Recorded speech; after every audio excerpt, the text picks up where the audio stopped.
പോത്തൻകോട് പോലീസിന് ലഭിച്ച പരാതിയിൽ 4 കേസുകളാണ് നിലവിൽ എടുത്തിട്ടുള്ളത്. സ്ഥാപനത്തിന്റെ നടത്തിപ്പുകാരനും ദമ്പതികളുമായ സതീഷ്, ഗംഗാറാണി എന്നിവർക്കെതിരെയാണ് പോലീസ് കേസ് രജിസ്റ്റർ ചെയ്തത്. തട്ടിപ്പ് പുറത്തായതോടെ ഉടമകൾ സ്ഥാപനം പൂട്ടി ഒളിവിൽ പോയി. ഇവർ വിദേശത്തേക്ക് കടക്കുന്നത് തടയാൻ പോലീസ് ലുക്കൌട്ട് നോട്ടീസും പുറത്തിറക്കി.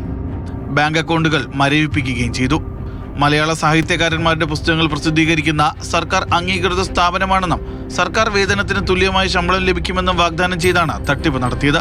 ഞങ്ങളിവിടെ ജോലിക്ക് കയറിയ സമയത്ത് ഞങ്ങളുടെ കയ്യിൽ നിന്ന് സെക്യൂരിറ്റി ഡെപ്പോസിറ്റ് എന്ന് പറഞ്ഞാൽ 5 ലക്ഷം രൂപ നമ്മുടെ കയ്യിൽ നിന്ന് മേടിച്ചായിരുന്നു.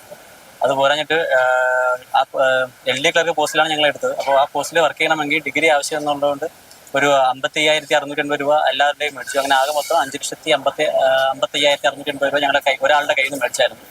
അങ്ങനെ ഇവിടെ ഏകദേശം ഒരു 53ഓളം സ്റ്റാഫോട് വർക്ക് ചെയ്യുന്നുണ്ട്. അതിൽ ആദ്യം കയറിയ ഒരു 11 പേർക്ക് ഇവർ ഈ പൈസ 6 മാസം കഴിഞ്ഞപ്പോൾ തിരിച്ചു കൊടുത്തായിരുന്നു. അതിനുശേഷമുള്ള ആർക്കും പൈസ തിരിച്ചു കൊടുത്തിട്ടുമില്ല. അതിൽ കുറച്ച് പേരുടെ ചെക്കുമായിട്ട് ഈ സ്ഥാപനത്തിൽ ചെയർപേഴ്സൺ ആയിട്ടുള്ള നമ്മളെ സതീഷ് എന്ന് പറയുന്ന ആള് ഇപ്പോൾ മുങ്ങിയിരിക്കുകയാണ്.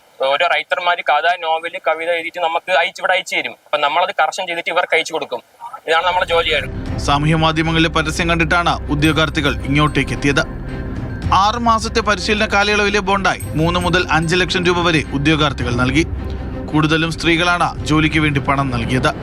പിരിച്ചെടുത്ത ലക്ഷങ്ങൾ റിയൽ എസ്റ്റേറ്റിൽ നിക്ഷേപിച്ചെന്നാണ് പോലീസിന്റെ കണ്ടെത്തൽ. മൂവാറ്റുപുഴയിൽ 4 ഏക്കർ ഭൂമി വാങ്ങിയെങ്കിലും ഇത് നിയമക്കുരുക്കിലായി. 2024 ഡിസംബർ 15-നാണ് പോത്തൻകോട് മേലെമുക്കൽ സ്ഥാപനം പ്രവർത്തനം തുടങ്ങിയത്. സംഭവത്തിൽ വിശദമായ അന്വേഷണത്തിലേക്ക് കടന്നിരിക്കുകയാണ് പോത്തൻകോട് പോലീസ്. മാതൃഭൂമി ന്യൂസ്, തിരുവനന്തപുരം.